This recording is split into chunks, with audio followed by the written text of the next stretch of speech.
Hi friends, Arik is here, your English coach here on YouTube. How are you today?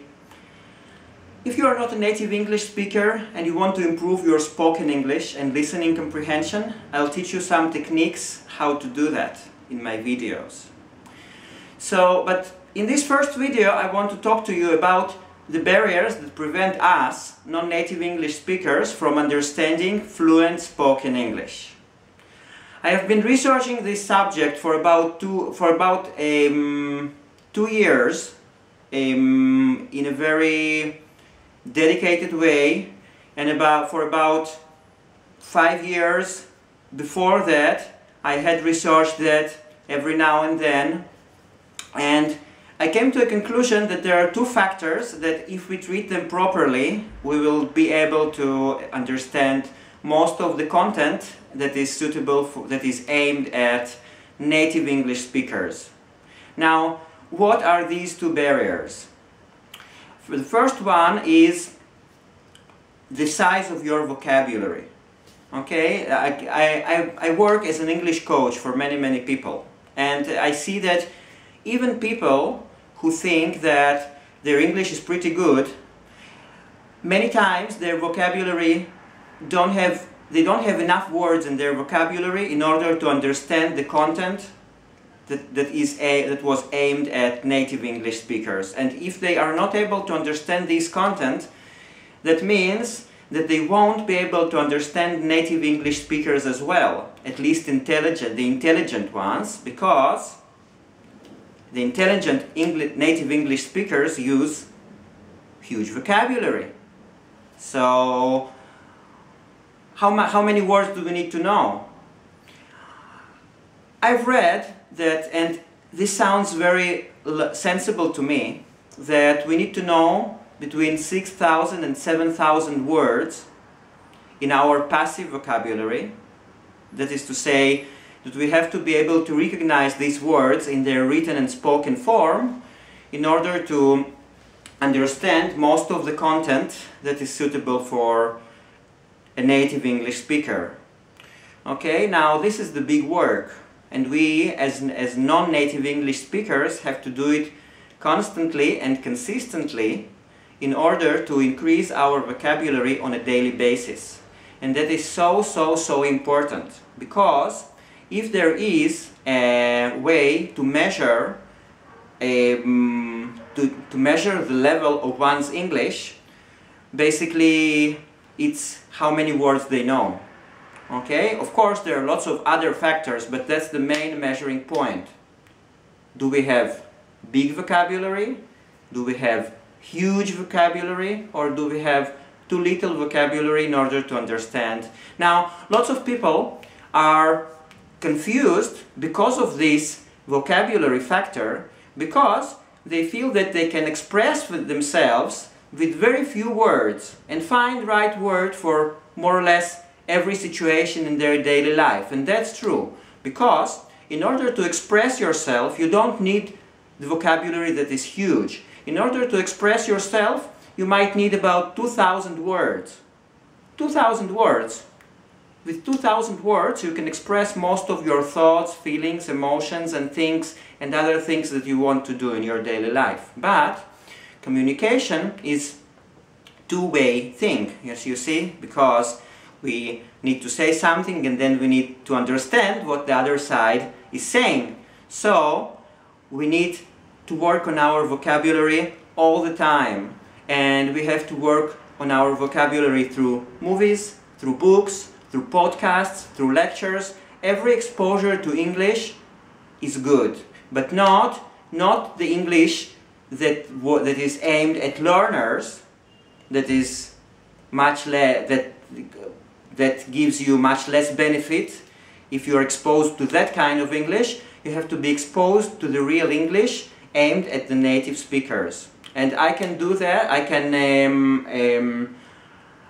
can say to you that in where I live, I almost don't have any book that I use for myself that is written with simplified English. Like, I used to read all the books with real English, even though I do not understand certain words and certain parts, but still only the real English, because that's what will get us to the top. Now, the second barrier to understanding of English is your ears might not be trained enough to understand the sounds of English when they are spoken fast. In other words, you might watch a movie and what they say in the movie sounds to you like one whole stream of sounds without any beginning, without any ending, without any middle, and it's very, very difficult to separate this stream of sounds into separate words and sentences. That's why you don't understand.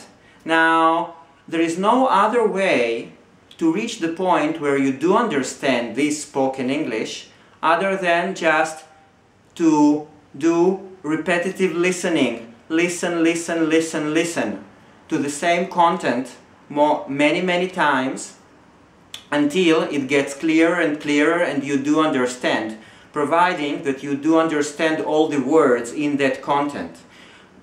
I'll let you know how I do that.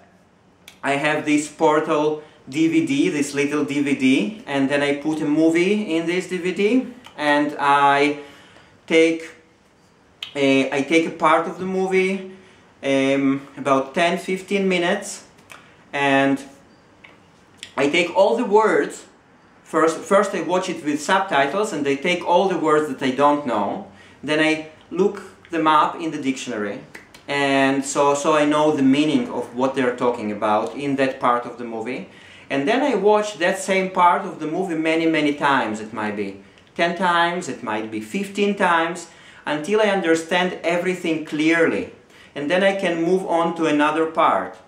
In my future videos, I'll tell you much more, how I work with books, how I work with movies, so that I can understand, because I do realize that my English is dependent upon my ability to understand native English speakers exactly how they speak. Okay, and if I cannot understand what they say in a movie, that means that if I find myself now in the English-speaking environment, I won't be able to understand it either. That's why I'm working on it consistently. I'm training my ears every day. Okay? Now, I'll cover that much more in my future videos. Now, I told you there is no other way other than repetitive listening. There might probably be another way in case a person is just exposed to lots of English in the English-speaking environment. But most of us, people who learn English, do not live in the English-speaking environment. So we need to do this repetitive listening many times on the same content that we understand until it gets clearer and clearer. Now, I'll be glad to share with you other techniques that I have discovered and developed during the last 7 or 8 years. I have lots of them to share. Now, please subscribe to my videos, please like this video, and I wish you good luck and lots of success with your English studies, and to achieve a level that will help you to act well and to feel comfortably in the English-speaking environment. Thank you so much and have a great day. Bye-bye.